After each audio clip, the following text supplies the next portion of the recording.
Good to go.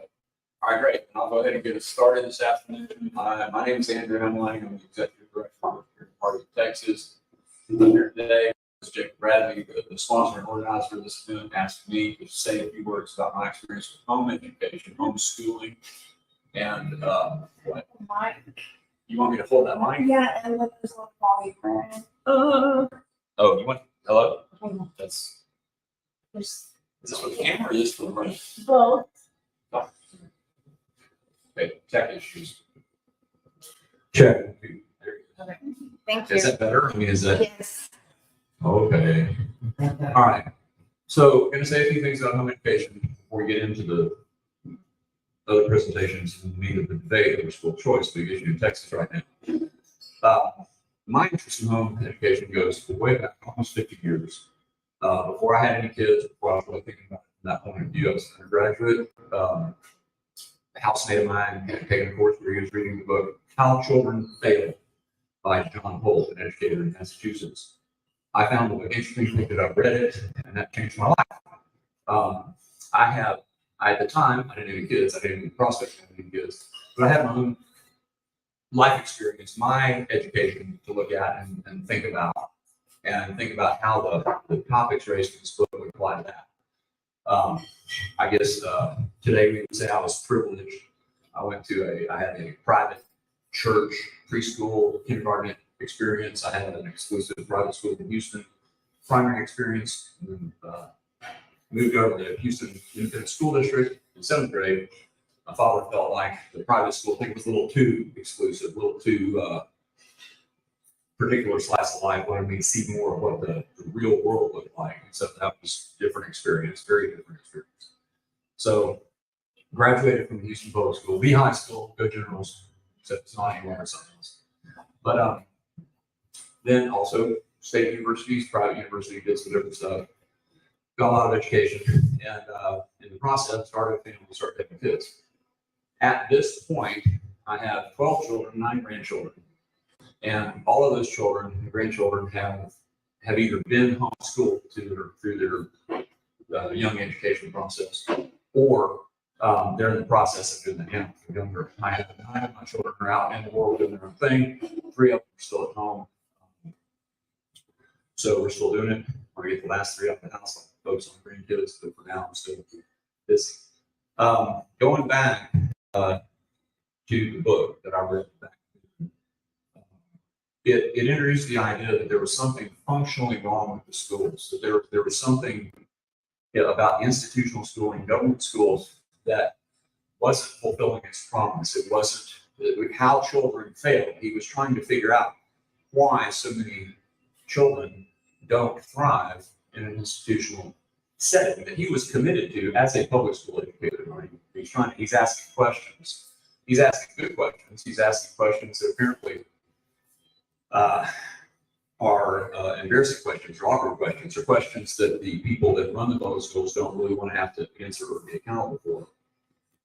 But it got my head focused in a certain direction that I could relate to, and following up on that, I started doing a lot of reading about the history and the origin of our government schools, how that happened, what problem that was supposedly the solution to, and I decided to be part of that. So as of now, my oldest child is turning 42, my oldest son just turned 42, as you said, I've been doing home education for 42 years of counting. So I've seen a lot of how that works. And the only thing I really want to say about that for now, I mean, I'm going to ask y'all to ask me questions. I didn't come in here to try to convince anybody of anything, or leverage this, or to try to explain the history of homeschooling. I just want you to know more about me, and I want to hear what your interest in education is, and then we'll talk about that. Another thing, what I have seen from my experience, from my life experience in the evolution of my children, I have out the 9 that are out of the house, all have some college. 9 completed undergraduate studies, got a degree. 6 decided that wasn't the way they wanted to go. Several of them have started their own businesses. All of them seem to be thriving. But there is a distinction, I guess, a difference. We see this every time we as my kids get older, as they hit their adolescence, and then they're branching out and making their own friends and mingling with other people in the community and doing the various activities that teenagers do together. We start to notice how much different our kids are from the kids that they're associating with, and some of it has to do with maturity. When you spend more time in the company of adults and less time in the company of your peers, you start to think at a different level, maybe, than the peers that don't spend as much time with adults. A lot of it has to do with direction, the internal ability to, whether we call it critical thinking or self-awareness or independent thought, but it has to do with making your own choices and doing what you want to do, being creative, being imaginative, being industrious, having the internal drive and the ability to set goals for yourself and accomplish those goals. That's important to me, and it's become important to children. We don't see as much of that. And in fact, if you go to study the history of public education, what you're dealing with is a system that was self-consciously modeled in German school. And the problem that was designed to solve is that people are too independent. It's hard to rank people when they think for themselves. That's a problem for the government. So what they want is a docile, compliant population that will do as they're told. That may sound harsh. That I don't mean to be harsh, and I don't mean to be judgmental or critical of somebody that's never thought of it that way before.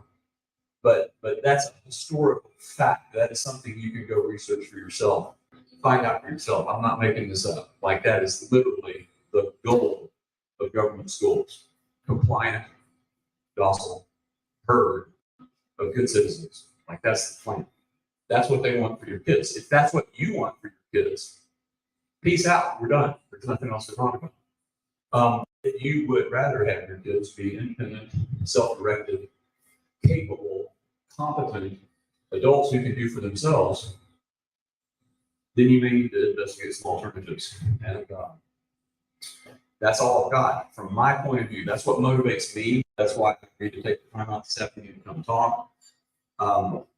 As a principal actor of the Libertarian Party, I spend most of my waking hours trying to figure out how to keep this state from turning into just another cog in the globalist wealth extraction machine. And we can't do that. We can't fix anything. We can't solve any problems, because all we get year after year is another graduating class of a bunch of people who do what they're told. And in fact, do not want the responsibility of having to make their own choices, live their own lives, and take the consequences or the rewards or the punishment for whatever decisions they make. So with that, anybody have any questions? Anybody have anything in particular you want to ask me about? Scott? To what extent does the government continue to put its nose in your business as far as homeschooling goes? Wait, what's the last part?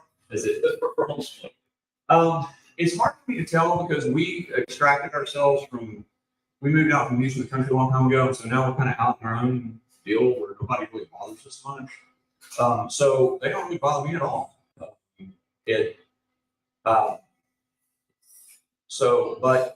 I'm not sure that's typical. I'm not sure that's, I wouldn't want to advise somebody else that, oh yeah, go ahead and do this and don't worry about it, because the government doesn't care, you know. But it has lightened up some.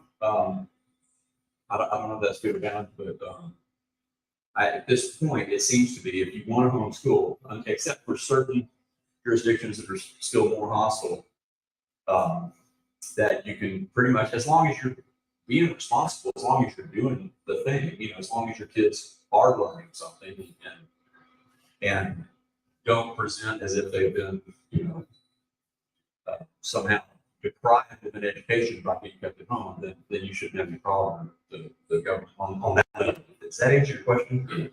Yeah. There used to be a lot more of that. Like, you can't do this, or you're going to send people to your house. It's compulsory. There's no such thing as compulsory education. You can't make somebody think. You can't make somebody learn. They're compulsory attendance laws. You can make somebody be at a certain place at a certain time, or else punish them for not being there. And so that little truancy thing is based on you're not here. Texas is not as bad as some states, so certainly not as bad as some countries. But we do have a certain amount of flexibility to do our own thing. The kicker, I'm going to riff on that a little bit. the kicker is we've created an economic system and a government system that makes it kind of non-option for a lot of families, because to have a home school, you have to have a homeschool teacher. You have to have some adult. You can't just leave your 8-year-old at home while both parents go off on their day jobs, right?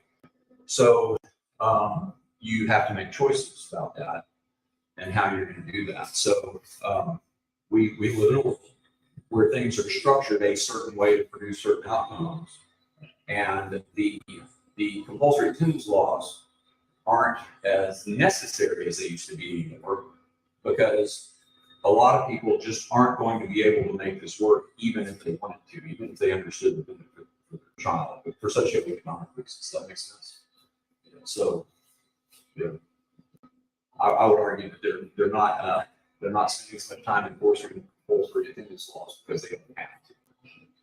So they can go with a certain amount of freedom around the edges, as long as it's marginalized and kind of ghettoized, kind of stays out of business.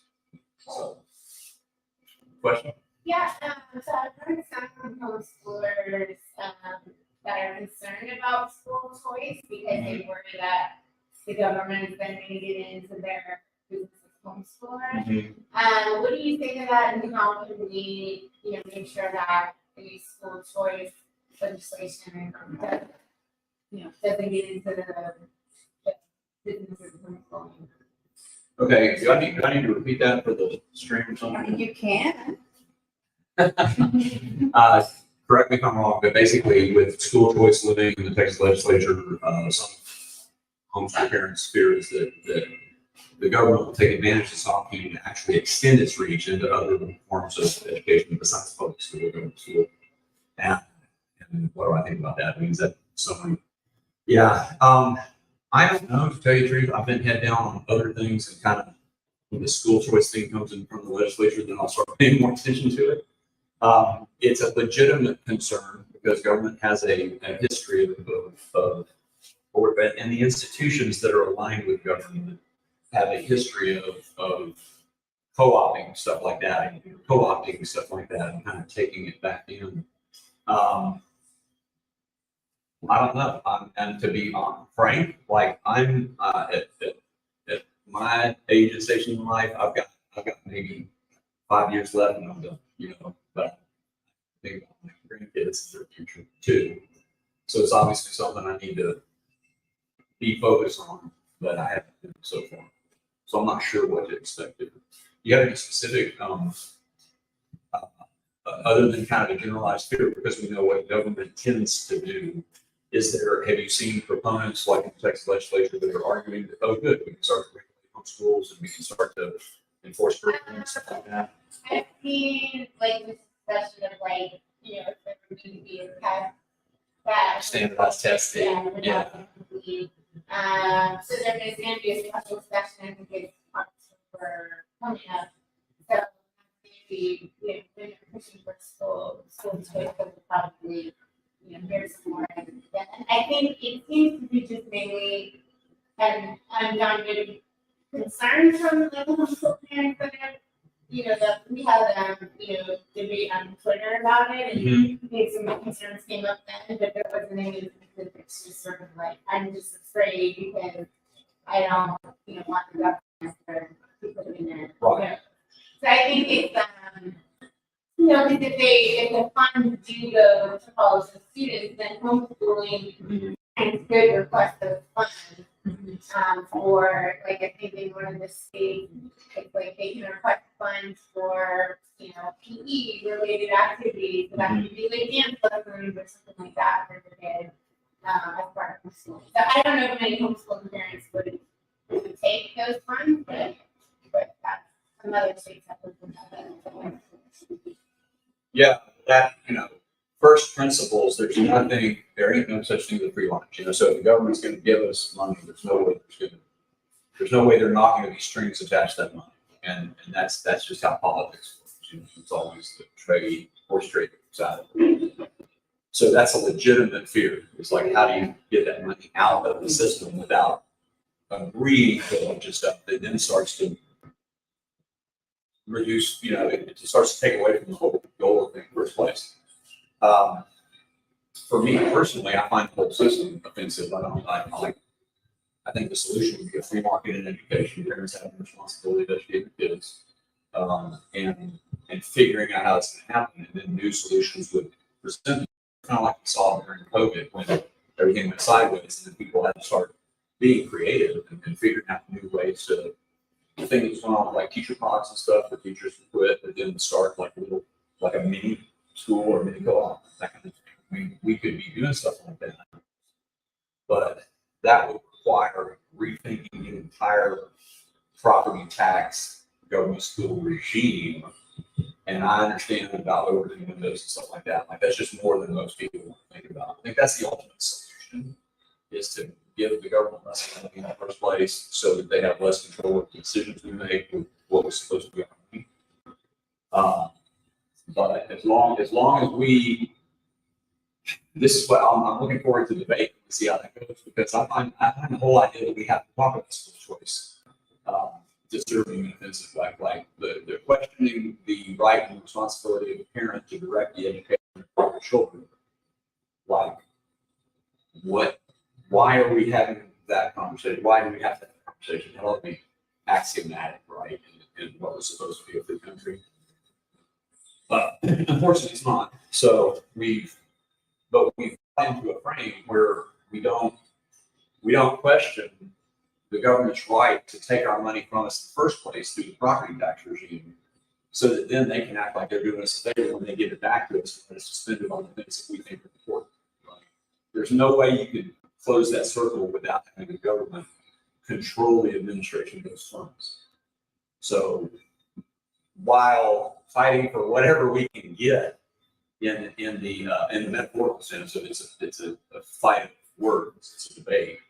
While fighting for whatever we can get in that deal, there needs to be some attention also paid to just having to attacking that fundamental premise of the whole thing, which doesn't question the property tax regime, which doesn't question the idea that government should involve itself in schools in the first place.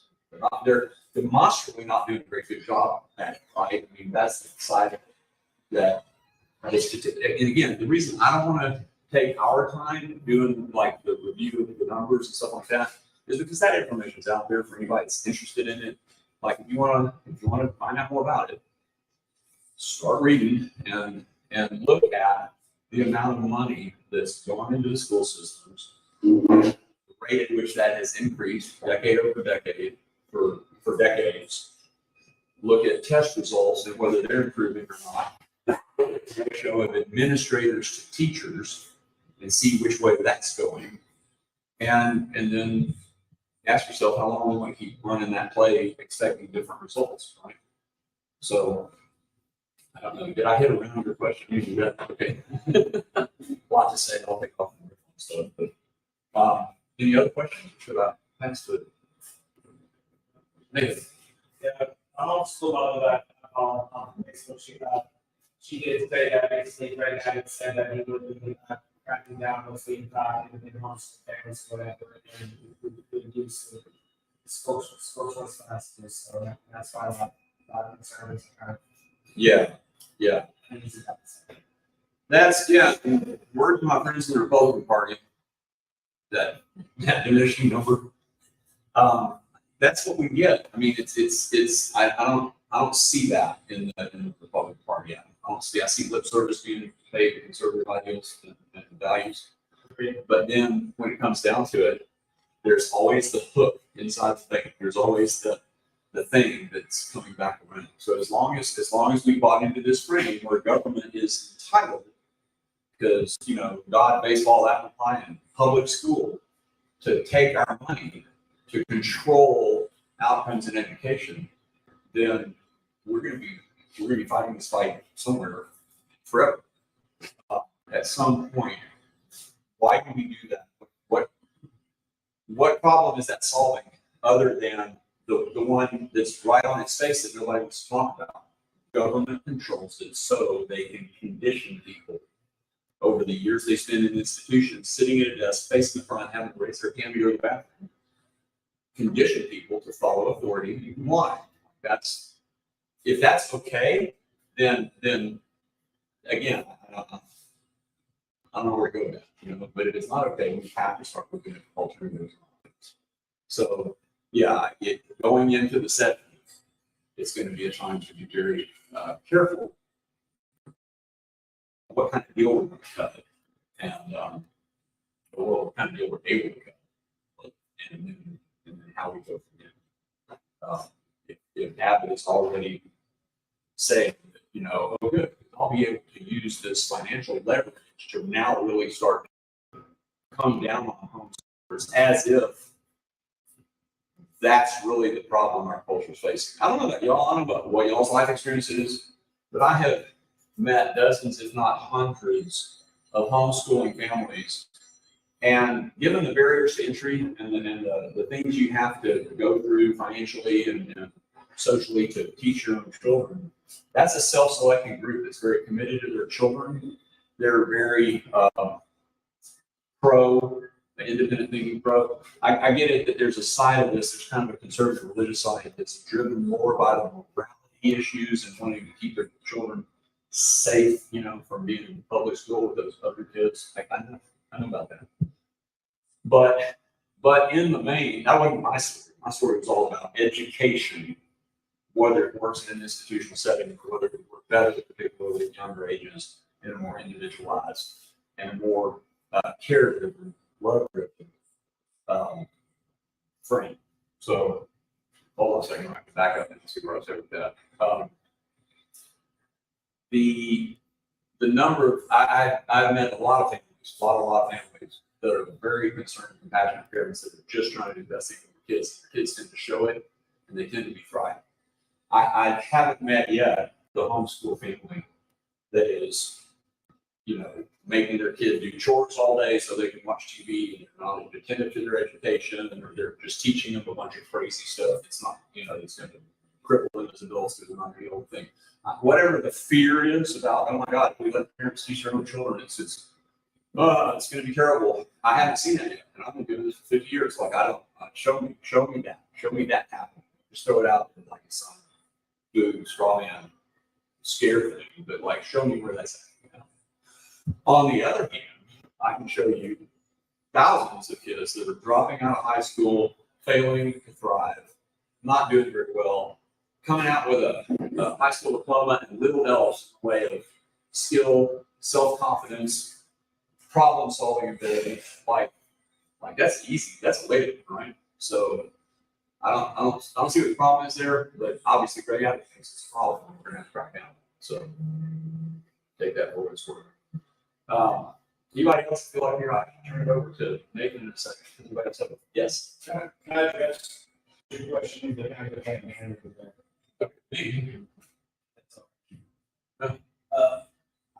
I just had this conversation. Yeah, see the quote from Abbott. I know I've heard talk about Fair. I've heard about accountability, and school choice usually comes in two types.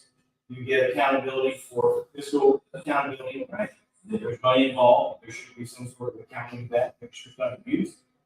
Secondly, it comes in testing, because there needs to be an accountability that there's actually a positive investment taking place here, and that a child is being neglected with education, but that money can be spent anyway. And so that's the two thinking that usually goes into board accountability. With regards to homeschool and any kind of accountability, I don't think it's compulsory to be involved in the school choice program for homeschool. It's a voluntary thing. So if you step into it, you've done out of your own accord. You're not required to be part of it. If you choose a homeschool, you can still continue doing what you're doing. Right. And then with regards to the streams, I'd like to point to SB 8, which I'm not going to promote. I'm using it because it got referred to this on all the bills.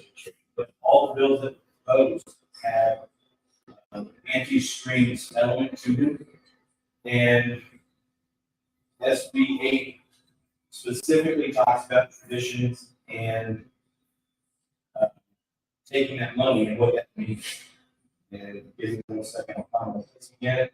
I'll read page 47. It says an education service provider or vendor of educational products. So if you homeschool, you be a provider.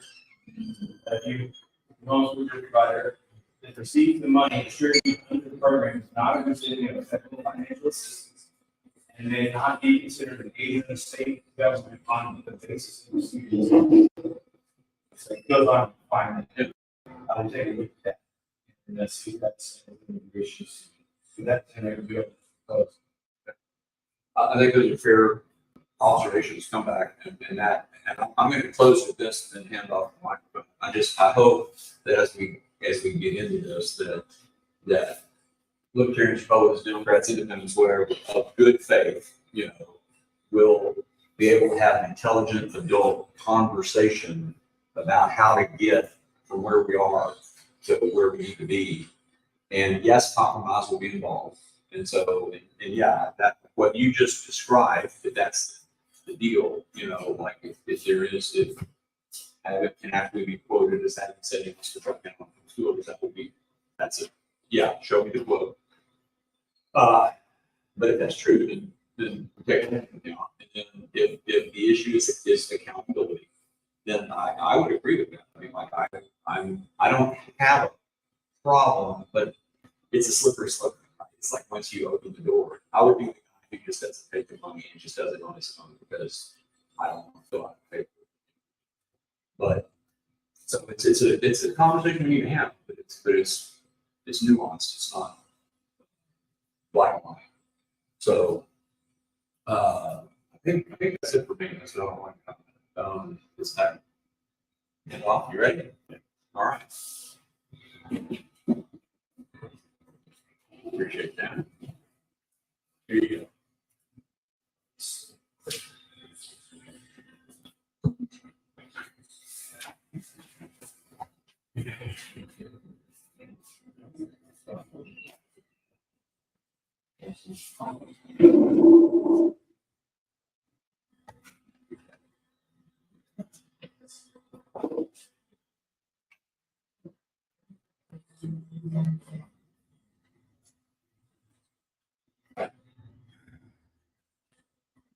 We good?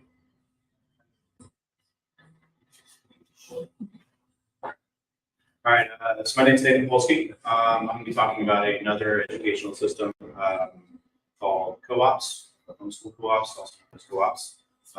They start off, they kind of work hand in hand with the homeschooling crowd, but it's going to be slightly a little bit different than how this promote homeschool works.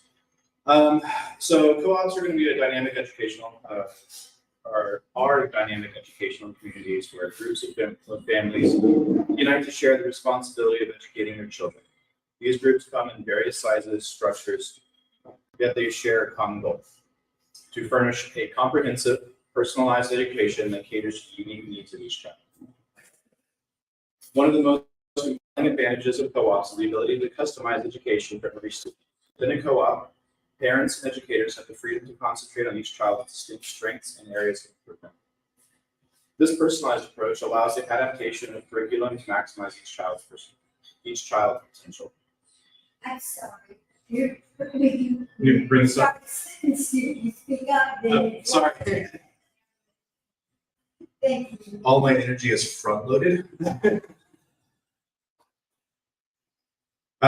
Sorry. All right. Unlike traditional public schools, which adhere to a rigid schedule, co-ops provide a flexible learning environment. The adaptability permits families to seize real-world learning opportunities, explore extracurricular interests, and even incorporate travel with an educational experience. Such flexibility ensures that education aligns with life and individual aspirations. Education extends beyond textbooks and tests. It encompasses the development of social and emotional intelligence. Co-ops foster a close-knit community where students forge deep connections with their peers. The sense of belonging and mutual support extends far beyond the classroom, offering a nurturing environment that fosters holistic growth. In a co-op, parents and educators have greater control of their learning environment, guaranteeing a safe and supportive atmosphere for learning. This is especially valuable for students who may struggle in large, more impersonal public school settings. Co-ops offer the unique ability to design curriculum that aligns with families' values, beliefs, and cultural preferences. This empowers parents to ensure that children receive an education that reflects the unique worldview priorities. Co-op settings often provide access to a wide range of resources and experts that may not be available in public schools. From guest speakers to specialized workshops, co-ops enrich the educational experience of students to a broader spectrum of knowledge. Public schools often employ a one-size-fits-all approach, potentially leaving some students feeling left behind or unchallenged. In co-ops, children have the opportunity to progress at their own pace. This allows for a deeper understanding of subjects and advanced topics when students are ready. Now we can turn our attention to some of the compelling statistics that highlight the effectiveness of homeschool co-ops.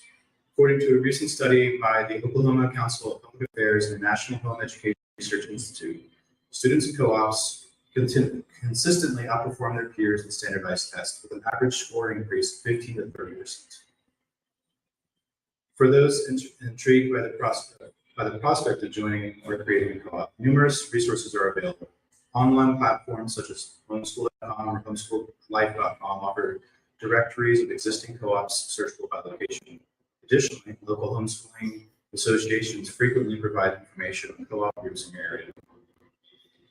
If you're contemplating the establishment of your own co-op, begin by networking with other homeschooling families in your community. Seek out individuals who share your educational philosophy and vision. Establish clear goals, guidelines, and a curriculum that aligns with the needs and values of the participating families. Co-ops emphasize critical thinking and problem-solving skills, encouraging students to question, analyze, and explore beyond the confines of a standardized curriculum. This fosters a deep understanding of subjects and prepares students for a challenge in an ever-evolving world. In co-ops, students often have the opportunity to engage in entrepreneurial activities and hands-on projects. This cultivates a spirit of innovation, teaching them to take initiative, think creatively, and work collaboratively to solve real-world problems. Each child possesses a unique set of talents and interests. Co-ops provide the platform to nurture these individual strengths, allowing students to excel in areas that ignite their passion. This tailored approach sets the stage for a lifelong love of learning. Education extends beyond academics. Co-ops emphasize the holistic development of students, including their social, emotional, and physical well-being. Through a diverse range of activities and interactions, students learn valuable life skills such as communication, teamwork, and time management. The close-knit community within a co-op creates a supportive environment where students feel valued and understood. This sense of belonging enhances their confidence, self-esteem, and overall mental health. In co-ops, parents play a pivotal role in their child's education.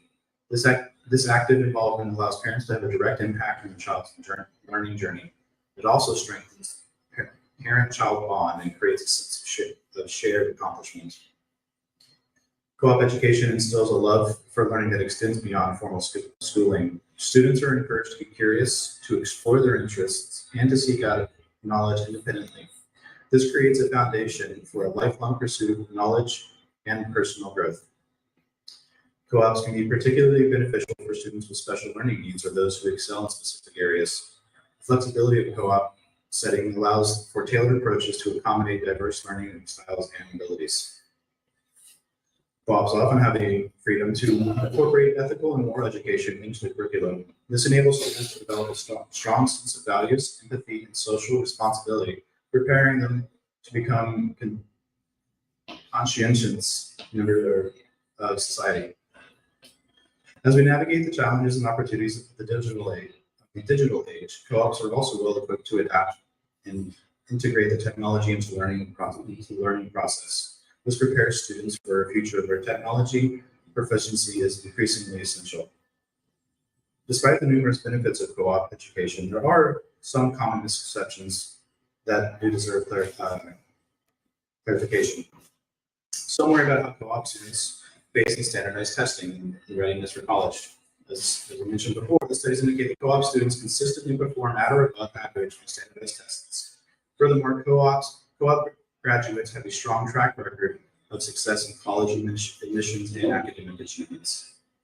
Critics may question whether co-op students miss out on socialization opportunities or extracurricular activities. However, co-ops are often deeply engaged in both social and extracurricular activities. They frequently organize field trips, sport teams, art programs, and community service initiatives. Concerns about accessibility and affordability are valid. However, co-ops come in a variety of forms, and there are options available to suit different financial and logistical circumstances. Additionally, there are resources and support networks for families seeking to establish co-ops in their communities. In conclusion, homeschool co-ops present an educational model that empowers families to take an active role in children's education. By fostering a sense of community, tailoring learning experience, and providing a supportive environment, co-ops offer a compelling alternative to traditional public schooling. Thank you for your attention. I was going to have a Q&A afterwards, but due to time, if we can hold any questions on co-ops specifically until after the debate, then we can do so at that time. Thank you.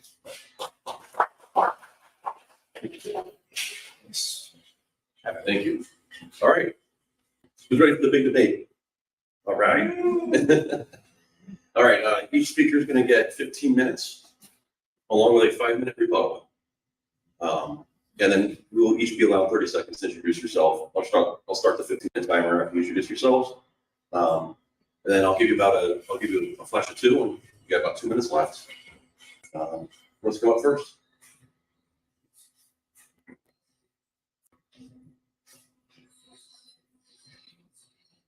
Thank you. Hi, everybody. How's everybody doing? I'm Cynthia. I walk right on. Can you tell I'm a people person and I like to be close up? I'm Cynthia Gideon. I serve as chairwoman of FortBend County Democratic Party. Since I am here today, I'll share with you that I am a retired speech pathologist, assistant principal, and human resources director. My career was in Alien ISD. And I retired pretty early at 52, and that was in 2010. So I'm 65 now, a full senior citizen, and I'm loving it. I'll just keep moving along. I won't be long. In the words of Elizabeth Taylor to all of the husbands, I won't be keeping you very long.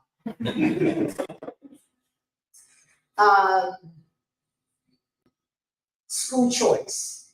We have something of the sort with our charter schools right now for those parents who wish to have alternative setting of the public school, and that works for some, and some it doesn't work for, and they return to public school. Those who homeschool, that is certainly a parent's choice. I would never do it, but because I feel that the social, emotional interaction of the world is so critical, and I can't give that to them other than in our church and social activities. I want them to be out there with punches, because everybody is not like us. Everybody didn't come. Everyone doesn't have whatever accesses that we have. And we've grown out of the workplace and the world. You want to deal with all of those lifestyles and personalities and what have you. So I just prefer that. Certainly find no fault in it. At one point in our district, we had a co-oping program. I think the word we used at that time was modules. And that's probably along the same line of co-ops, which is a good thing as well. And I think there ought to be options because, as you know, if you have at least 2 children, you know they are nothing alike. And there are times when you ask your spouse, honey, we've never had to do this before. but you have to do it for that. So, all children are different. It's just like we send some of our children to the major universities where you got a couple of hundred students in class and they're just a number. And they excel and do fine and do very, very well. And your same child from your household, you know that is not going to work. They need to be at a smaller university where they're not a number, but the professor knows their name. So I believe that school vouchers, I don't know if our legislators, or shall I say our legislatures across this country have thought that all the way through. I asked myself, what about transportation? I choose to send my kid to a school I like better because they're for me better. But is the school bus going to be available?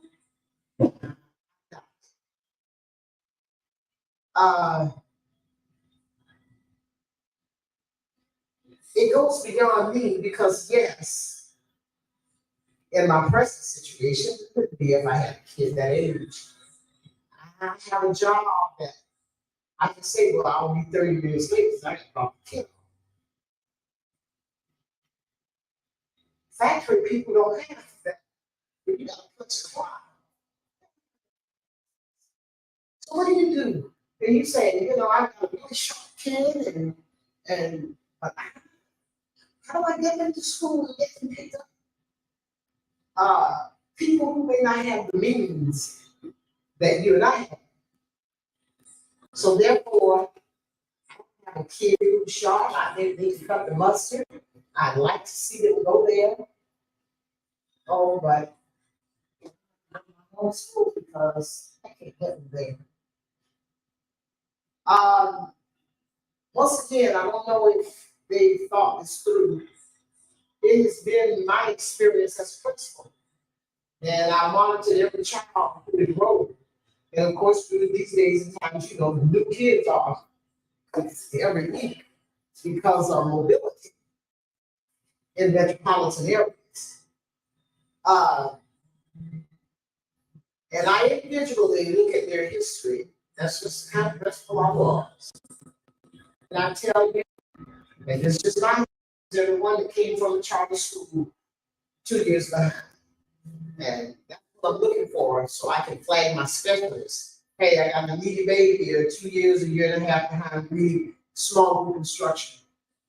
Get it started and get it started immediately. He needs help. Many parents take their children to alternate schools such as charter and private. But private school doesn't have to put up with what public school does. And when the private school says, guess what happens? They come back to public school because you are obligated. What about a child with special needs? And remember, these days, special needs is just about anything that a medical professional can diagnose. It doesn't have to be a behavioral problem. It could be a cardiac problem. But within an 8-hour period of the day, the kid needs to go to the nurse and have something done. Public school has to provide that. Public law 94-142. You don't get to say no. You don't get to say the behavior is out of control. They need medication, and you're not putting them on medication, so they're not welcome here anymore. Public school, you can call mom in and say, this is what we're dealing with. And we are unable to educate them. And you will. Ma'am, you will do something like this. I believe that there is an option when it comes from the school company principal. And all my bosses told me, Cynthia, you're a dreamer. Cynthia, you live in Wonderland. You can have the kind of school that you want. And I've done research and studied leadership. Like, if you're in schools that have nothing like what we have, and maybe and they're doing it in the middle of the ghetto, if you will. And 90 is what we call it. That's 90% socioeconomic, 90% children of color. But guess what? 90% schools. And I'm saying they can do it. I don't have a whole lot going for me out here. Well, long story short, I went in and I did. 61% Title I. Title I are the funds that come from the federal government. We do a lot with those Title I funds. That is providing small group instruction for the children by adding on additional professionals, staff, what have you, because I found out this is the same thing with adults. You put them in a room like this, I learned that when I had new staff members. In 1 year I had 15. And I met with them in groups of 5. This teaches y'all. And I realized when we were in the groups of 5 that they got it, what I was sharing with them as a new staff member and a principal. But when we were in the big staff meeting with 100, right over everybody's head. But that helped me to understand what the children went through. And so it took me 3 years to outfit the building. But I bought big kidney tables for every classroom. And every teacher had to provide small group instruction for those children because they discovered what a difference it was. The same thing they could learn right in here, and you take them over there and give them the same thing. Oh, I can't explain all that. You know that the states are held accountable for providing public education for its children. It's been that way for centuries. I can't see this. And what about the rural communities? You know, places like we live here in the metropolitan or metroplex. You know, down in Clinton Shoe, you know, the towns where if you blink your eye, you miss the whole town. The schools are all they have. What happens there? You didn't have school choice medical center. You only have one elementary, one middle, and one high school. So I feel that school vouchers benefit private schools, not the children who attend private schools. We can't afford to not educate our citizenry. What will our workforce be? We struggle enough already. Can't see that. I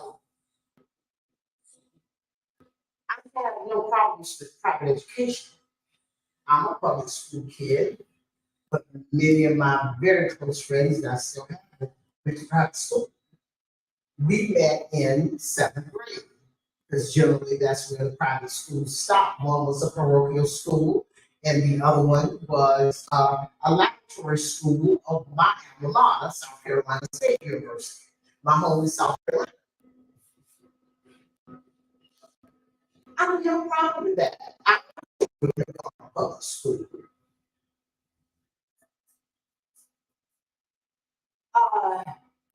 But if you want to send your child to a private school, then if that is your choice, and there's nothing wrong with that, then you have to pay for that. So what's going to happen is state monies. And when I first started working, the state was giving, it was like 53, 52%. And then the local took care of the rest. Now, I can't even tell you what it is, but it's way down there. It was almost a balance of half and half between the state and your local funding.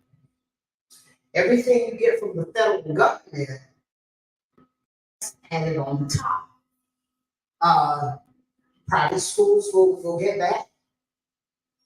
Children have so many needs now. 2 minutes, thank you.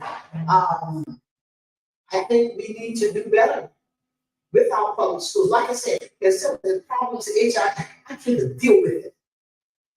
I can't deal with that because I didn't put up with it when I was in the business, and I can't deal with it now. And it was understood. If you don't want to teach our baby here, and all 900 that come here every year, whatever it is, dirty hands, whatever, some, go home to sugar plums dancing in their hands while others are hungry. But if they enroll here, you treat them like they're mine, and you teach them well. And too often, at other higher levels, we spend our time hiring friends and buddies, and instead of somebody who's going to cut the mustard and get the job done. So no vouchers for me, because I feel like your children tonight are not going to be hurt by this. See, I don't worry about us. No. Our schools will. We have more flexibility in our life because we don't like the school. We say, honey, we can't live here. We need to see that school. We going to get a house down there. That's what we do. Everybody can do. So we must think bigger than ourselves and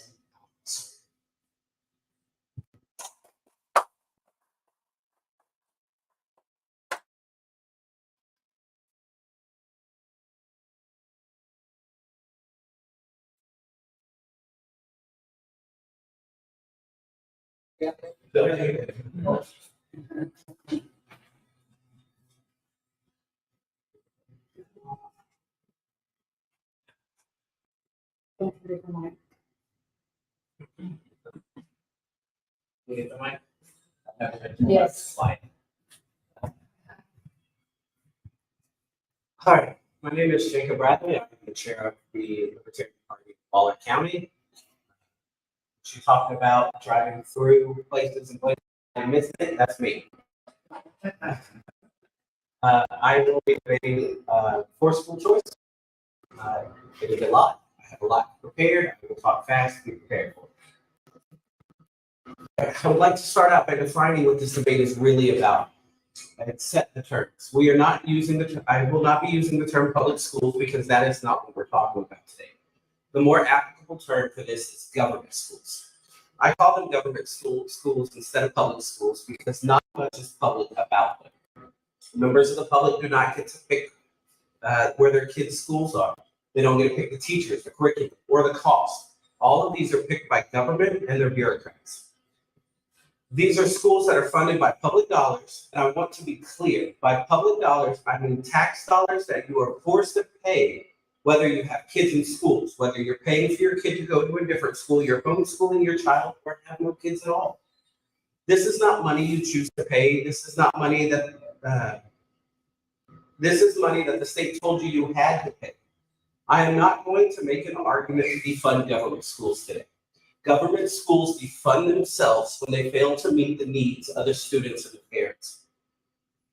Education funding is for educating children, not protecting a particular institution. And if we are going to use taxpayer dollars, those dollars should fund students. They should not fund citizens. If failing private schools lose students and close governments, if failing private schools lose students and close, government schools get more money. Private schools are accountable to parents. Government schools are accountable to no one. When government schools have bad results, such as high dropout rates and poor test scores, it's the vendors saying schools need more money. but spending per student is tripled at the same time the scores have plummeted.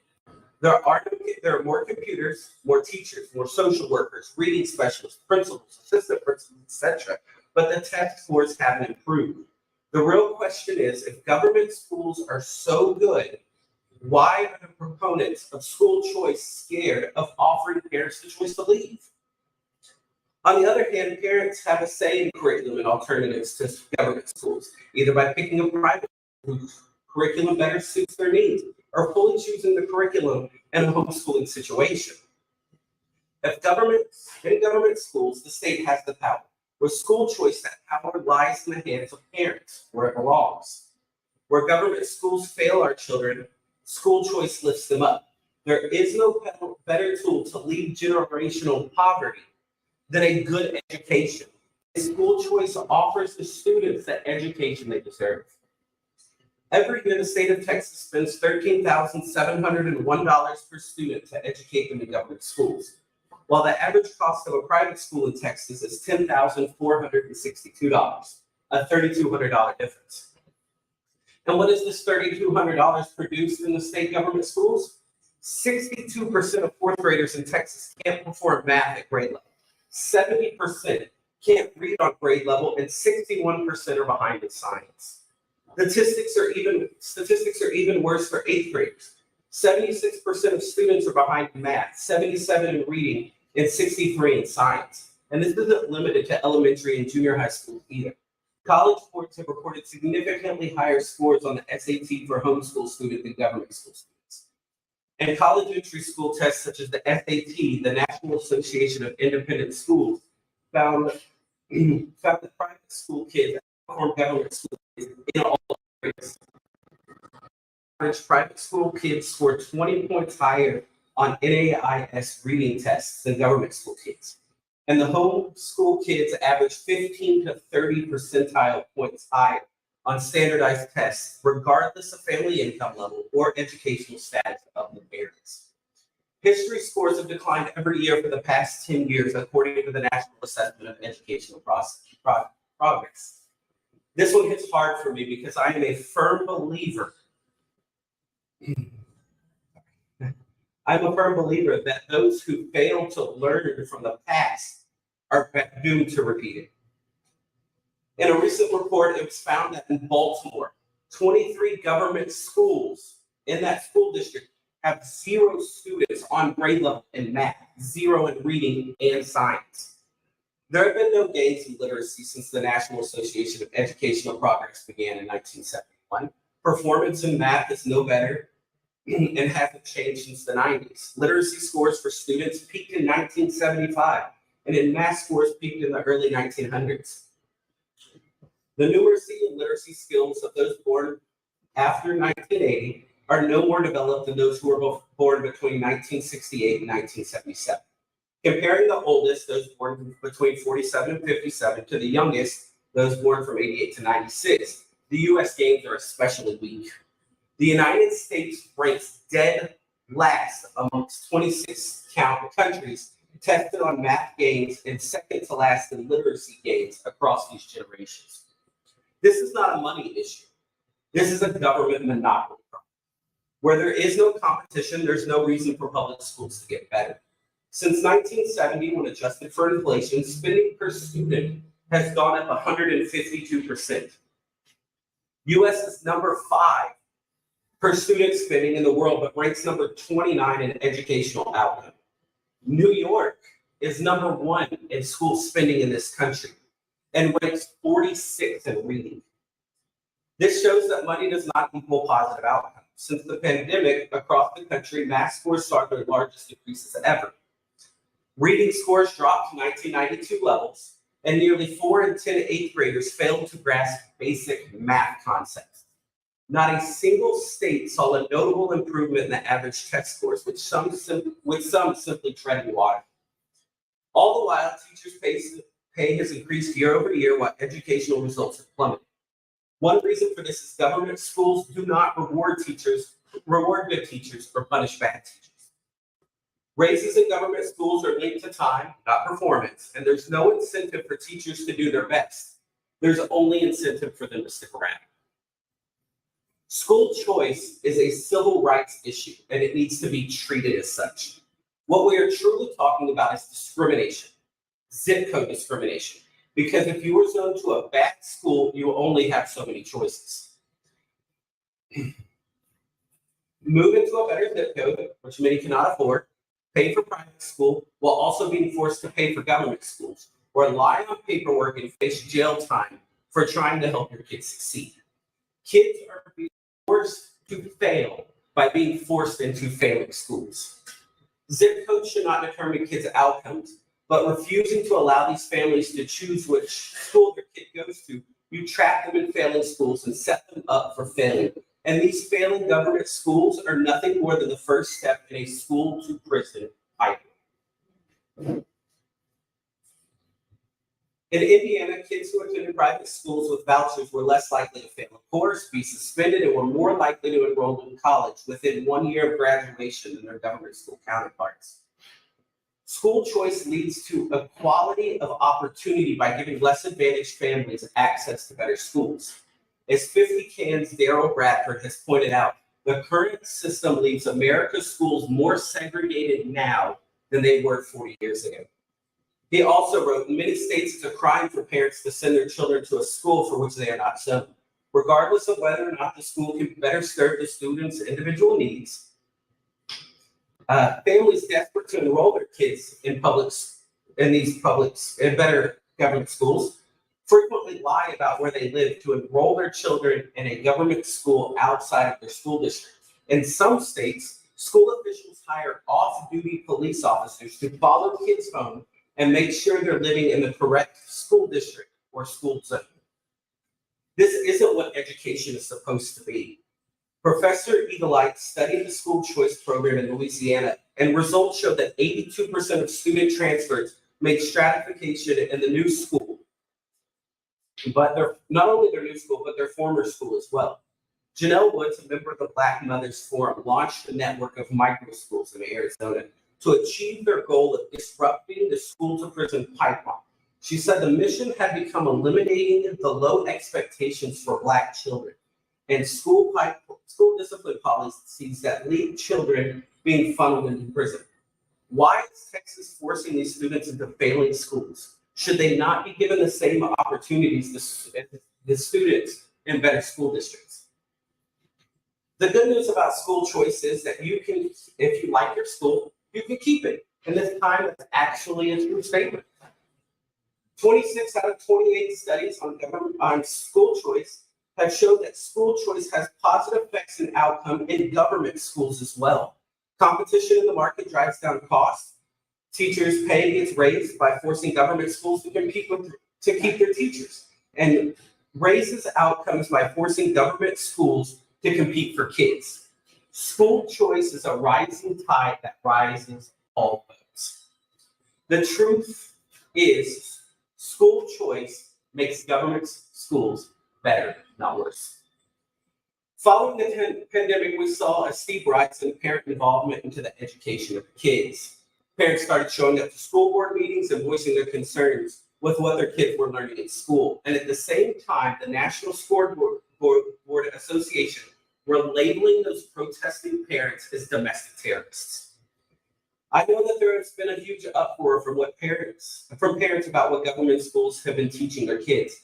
But what has gone on far too long is the violence and abuse that has gone unaddressed in these government schools.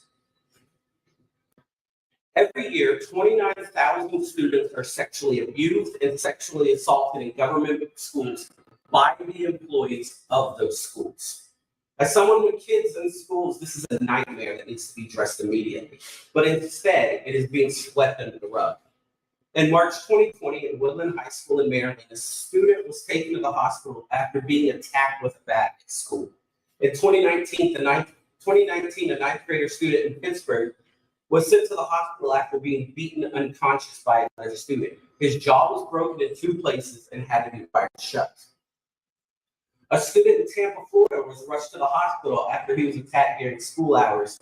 Students there said it was the 7th day in a row that they had had fights in the school.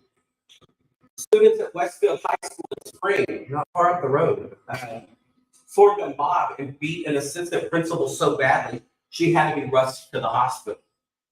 During the 2017-2018 academic school year, 223 Harris County schools reported 10 or more incidents of fighting occurring between students during that school period, according to the Texas agency record. In total, 7,084 fighting incidents took place at those 223 schools. I can go on, but I think I've made my point. Government schools are becoming more and more safe, but kids are still forced to attend because of mandates on truancy and threats of their parents being thrown into a cage by local police. One of the biggest problems holding government schools back are teachers' unions. Something private schools, micro schools, home schools are not hindered by. Since 1990, the American Federation of Teachers and the National Education Association have contributed nearly $57.4 million to federal campaigns, an amount that is 30% higher than any single corporation or other union. About 95% of those political donations from teachers' unions have gone to Hillary Clinton, or have gone to Democrats, including in 2008, where the AFT provided a campaign contribution of $1.8 million to Hillary Clinton and $2 million to Barack Obama. These unions are funding politicians you might not agree with and using your tax dollars to do so. Teachers' unions are funded off your tax dollars and nothing more than a giant money laundering scheme. Your taxes pay teachers who fund teachers' unions, who donate to politicians, who write laws to help teachers, and give government schools more funding. That pays for government school employees, who gives more money to teachers' unions, and around it goes. Teacher union members got some $60 billion in the 2020 CARES Act and another $122 billion in the American Rescue Plan, most of which remains unspent, and some of which was not spent on reopening schools at all. This was money that was taken from you in the form of taxes and sent to politicians. Randy Weingarten, president of the American Federation of Teachers, she lobbied the CDC to make it harder to reopen schools while threatening safety strikes and held your children's education hostage to secure billions of dollars in cash national payouts, national tax payouts. AFT and its fellow union helped the National Education Association ask the White House and CDC to help shape its press strategy to show rank and file that they and the Biden administration were on the same page. Emails, there were multiple calls, emails, and non-scientific recommendations to the CLC director, Rochelle Lewinsky, and told her team to illustrate the level of dark money influence was allowed to shape on a reopening policy. With both Lewinsky and Weingarten have tried to mislead the public, their emails and phone logs that were restored. I'm going to skip through the rest of the teachers union stuff, I'm limited, but there has been news when it comes to kids' education. Every single student, every year, support for school choice goes up, and support has exploded since the pandemic. And the time since school lockdowns, 1 million students have left the government school system. But why is that? Because the parents want to spend more money, or because the government schools, they saw what the government schools had become and wanted more for their kids. Sit down. Do you mind if I get about 30 more seconds? I do. It's just our question and answer. No, you are.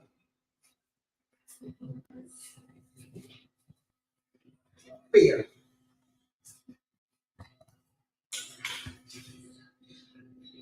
How safe is our neighborhood? You think we live in safe neighborhoods, you can start judging schools by how many fights. You know, when you got killers, you're gonna have people become more violent as time has gone on. Yes. And there are a whole lot of things that we can look at. We don't want to infuse too much politics in there. Because of January 6th, they demonstrated a lack of composure, control, respect, regard. This country is ours. It's not ours. And you don't have to agree with everything that goes on. Right? Most of you all in here old enough to remember when they had the Million Man March. I don't know how many years ago it was. Big man march in DC. Look it up. I'm interested to see. And they were black men too. 95. That was my first year in the administration, my first year as an assistant principal. That's how you do a mass. I don't, I need to speak up collectively as one group, whatever it was. I can't remember what it was from. But when you start infusing D versus R politics, I don't know what kind of methods we think that fits our kids. And police officers, they all Jewish.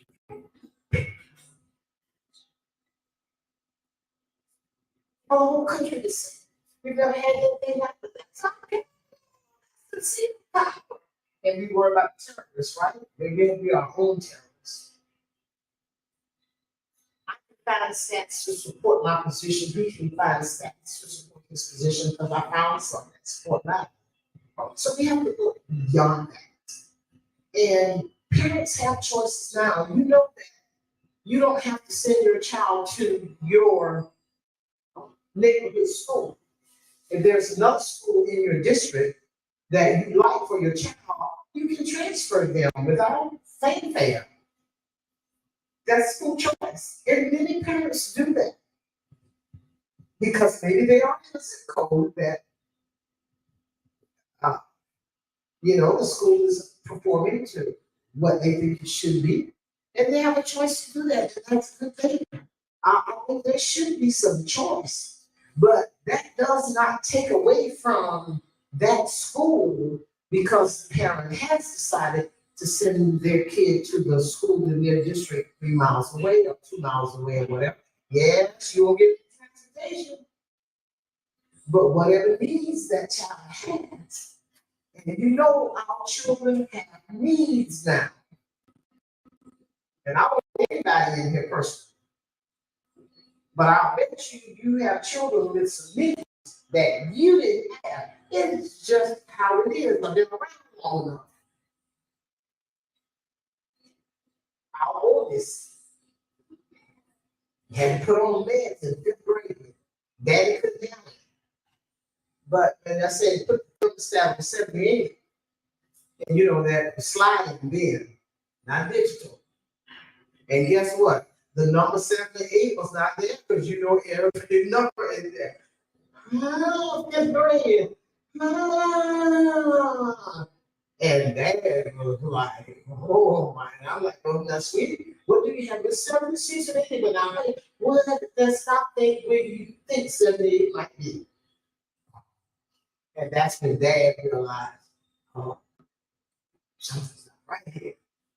Went on college dean's list, the school administrator now in DC area, but needed that. And going into middle school, all those classes, you're not used to that. And your homework and getting organized. Mm-hmm. You want to finish the statement? Finish your class. I'm good. I'm gonna stay within my time limit. That's something I have to work on. I time myself and my folks all the time. Because some of our politicians, you tell them 5 minutes, they talk 50.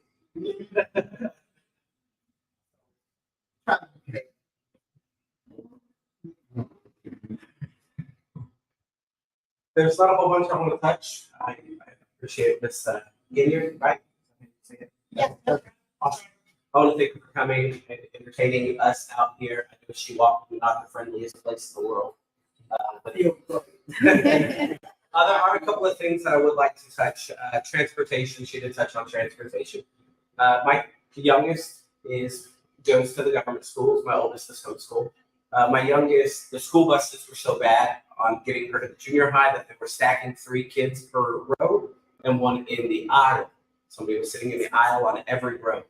We worked together with people in the neighborhood. We set up a carpool system to get them to these schools. It's an option that we'll be able to use for, these other options besides the government schools. She talked about socializing kids and how they won't get the socialization skills in a homeschool setting that they will get in a public school setting, the government school. I do agree. But there are other options. Churches have groups. They have youth groups, Sunday schools, co-ops, homeschool co-ops do have get-togethers. Different homeschool groups will do even proms. They have proms. They have homeschool sports leagues now. And like I said, the extracurricular activities. As far as not being able to afford are these non-government schools, in Florida, the largest private school program, or the largest private school voucher program there, the average household income is $37,730. So it is attainable to other people that aren't higher rural communities. She talked about school is all that these kids have. The only thing they have in the school district is the elementary school, the junior high, the high school. Well, that is absolutely true in some of these rural communities. There's not a fight against school choice in that situation, and because there's nowhere else for them to go. They're going to the school because there's no other options in the community. She said that if you want to go to a private school, you have to pay for that. I agree. But at the same time, they're being forced to pay into a system for a government school, the local government school that their kid's not going to.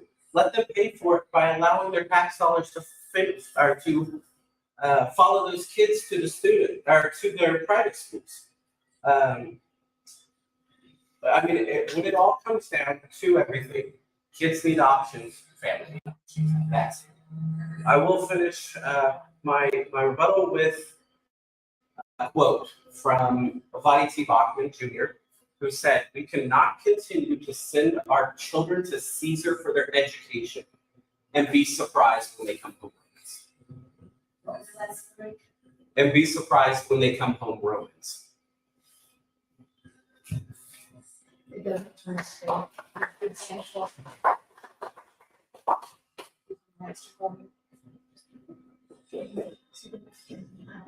It's I don't know if we're doing that. David, do you want to do a question today? If Cynthia would like to, yeah, go ahead. If not, we're good. Fine. I might be one of the people who haven't been into. Let's see. Oh, you want to back? Yeah, so, who has answered about, federal funds provides for special needs. And they are the way of them. Know the children have, learning disabilities and all those kinds of things and,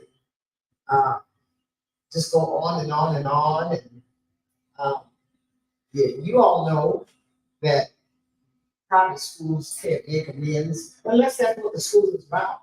And we have some for children who are differently able. My wife is a special ed teacher, and she's just come back to school at Masters. So we have a plan. How we're going to do it, we're working on a plan to open a competitive special ed school. We're going to try to figure out how to make that. Yeah, that's a good idea. That's a good idea. I worry about those babies.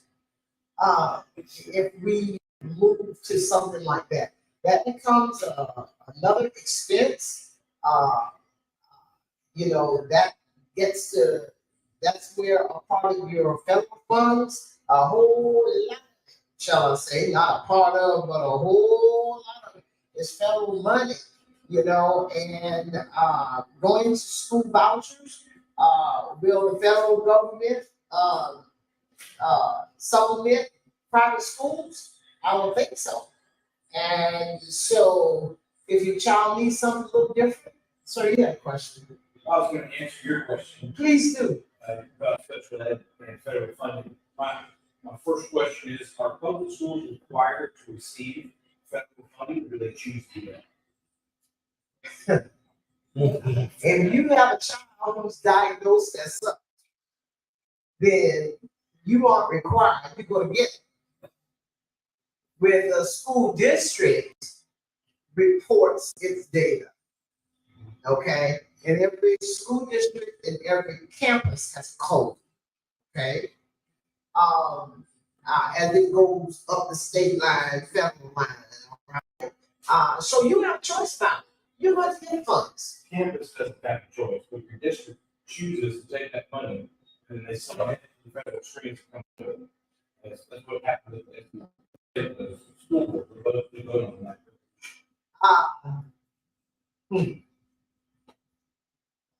I can't really answer that in the way that you asked it, but let me tell you this. It's so many millions of dollars, I can't, you find one who's gonna turn it down. Well, that's the thing, right? It's what the company said. It's strengthened that. The second half, my response to that is, are there charter schools that specialize in special needs? No, they sound like public school. Figure kind of in the state that specialize. You're right, I'm sure there are some, but 10 in the state of Texas would. In Houston area. Yeah, well, of course, it's the metropolitan area, but I'm not gonna ask anybody in here to raise their hand. But which one of us has a child with special needs? Please don't raise your hand. But we don't have to go all the way down I-10 West or I-10 East. That's how prevalent the needs are. Yeah. And so that's how prevalent the needs are. And when children, and not even real bona fide special needs, but let's just say a non-behave, a bad kid, some of the ones that I said, oh, she's sitting today. They're not gonna deal with it. They're not, and guess what? They don't have to. As a public school administrator, I had no choice but to tell mama, oh, I see the problems they've been having. Let me tell you how we did that's it. Okay, this is my expectation of what we're going to do. And, I have a line of about 245 because they're needed. And we would make these charts for them. And they would come by at the end of the day on my side door. And if they had a good day, I put a sticker on it. So at the end of the week, they had this good looking, chart with all these stickers that I bought. But people tell me, see, I wouldn't be kids. That's what I'm there for. And if letting the BAD kid come to my office every day, 2:45, so I could put a sticker on, we do it into hours of the day. If that's what he needed to keep himself in check, I was willing to do it. But through the ups and downs and the everydays of it, guess who I found out was the same way? Staff members. They will always have about 100. There are 3 or 4 of them. They will come to my office every day. See, that's what made me become so halfway understanding. Because that same kid goes up to be an adult and then becomes your employee.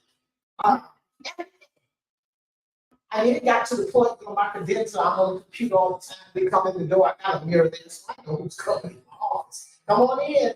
Is it serious? Or you just stop by? If not, I'm going to keep typing while you walk, while you're talking. Oh, no, Cynthia, I just came by. All righty, okay, everything okay? Yeah, I'm the whole time I'm doing my work. Yeah. And she's gone on. And I had 3 or 4 of them every year who had to do that. While the others, I didn't see them until I went out there in the hallways to their classrooms. But because they just needed, when you got the children like that, children know how to compose themselves. So I need that attention. So what am I going to do? Don't piss across the room. I need attention. And so you have to, and that's how you, I said, like, oh, she didn't kick me home. Oh. Love just the same. Gotta deal with that neediness. Gotta deal with it. But this is a personal story, not necessarily school choice. But some of those same ones, they taught me something. boys, third graders, hard-headed, won't listen, won't do their work, won't be angry, won't pay attention. Our top scores, it was tests then. And we didn't teach tests, children were taught. We taught strategies, but they were taught. I didn't have that kind of mess going on in my campus. 89, 91. I wheeled them into my office to congratulate them. I'm like, look, y'all don't listen. You get up in the morning saying, let's go. Let's get y'all today. That's all you come here for. That's what you, and look at these scores, it's performance. Hard rock. Well, Miss Gideon, we try to do good because we know you love us. And of course, you know that there's always a smarter pants in the group. Well, Miss Gideon, I feel like this. If we don't do good, they gonna fire you and you don't want you to get fired.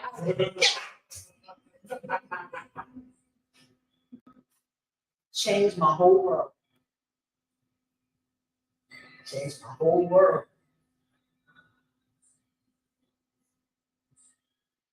If that was enough to make these hard rocks do what they're supposed to do, yeah, I do. But they think I love it. And that's where I am. I mean, I do. That's my students.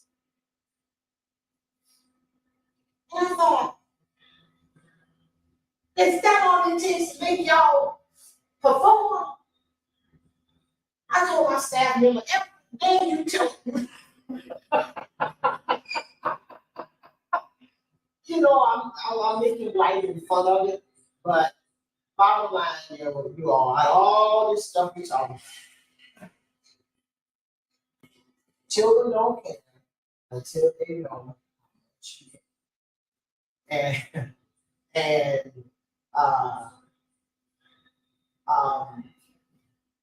kind of like us as grown folks, right? Aren't we kind of like that? When folks don't care about us, we'll go back there, wherever it is, the neighbor's house, or we just don't go. The store doesn't treat you right.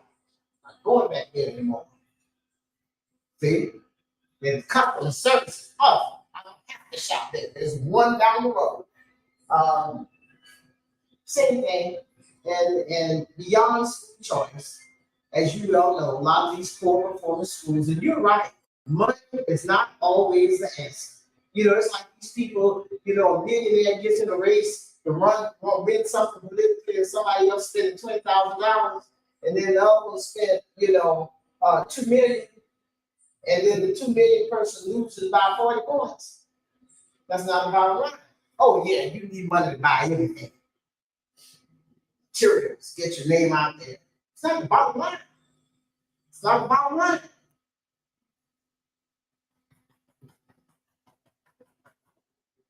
Who was able to get the message out and that people perceive, whoever you are? Good. You spend $2 million and just mean it. Hey, I'm not going for him or her. I don't care how much money it's happening, surely you know about it in some of your winners as well. And also, but let me tell you about materials and more money in schools, and that's not the answer. You know what? I really got a good picture of that. I like things out of context to help me understand. It was hard. And they were bringing all these materials and supplies in from all across the country. And a friend of mine had a warehouse, and he said, Cynthia, come over. Well, the warehouse was probably like this building, this restaurant. But if you haven't put a system in place to get all that stuff distributed to those who need, it was worthless, right? Clothes, from clothes to batteries, you name it. But in his warehouse, it didn't serve the community. You see what I'm saying? and the stuff was right there. But if he didn't put a system in place to get it out, it was not gonna do any good. So just buying stuff and buying stuff and buying stuff, you're right, and more computers, more, oh yeah, we need computers now, oh yeah. But if the principal has not structured everything where those materials and equipment is being, those things are not being utilized and infused into instruction, then you've got 10 brand new computers right there, and they are not going to show. Any other questions?